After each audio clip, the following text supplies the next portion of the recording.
in the years that I've been a public advocate for people with herpes and fighting herpes stigma, one thing that I've heard over and over and over again is the connection between STIs and STI stigma and abuse, whether that's physical abuse, emotional abuse, or just the normal ways people inadvertently hurt each other. When you have an STI, particularly in the beginning when you're still recovering from your diagnosis, you think you're just lucky that anyone would want to be with you at all or have sex with you at all, and so you feel like you should be grateful, and you might be more willing to accept behavior and treatment that you wouldn't necessarily tolerate if you weren't STI positive. But when you have an STI, you think, oh fuck, like maybe I deserve to be treated this way because I'm so disgusting, or because they're so generous to be with me at all.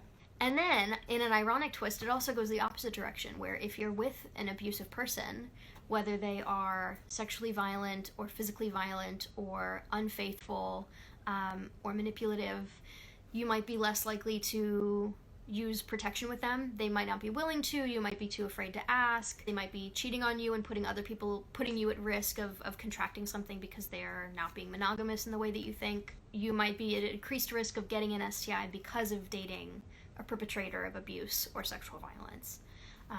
But I think because of those twin stigmas of STI stigma and the stigma of abuse, that doubles up to make it even harder to talk about either of those things, let alone both. Both of those stigmas put us in a lot of jeopardy. I know how dangerous it is when you have self-esteem that is that low, or you just don't know what a healthy relationship looks like. I know how hard it is to recognize what you're experiencing and to recognize that you deserve better than that. You deserve to be treated well, no matter what STIs you might have, no matter what history you might have, no matter what baggage you might bring to a relationship. You deserve to be with someone you're crazy about. You deserve to be with someone who you really want and really like.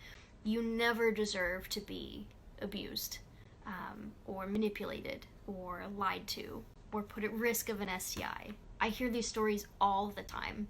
And it doesn't matter how old you are, doesn't matter how experienced you are, doesn't matter where you are in your life. This can happen to anyone, and it is really important that we talk about it.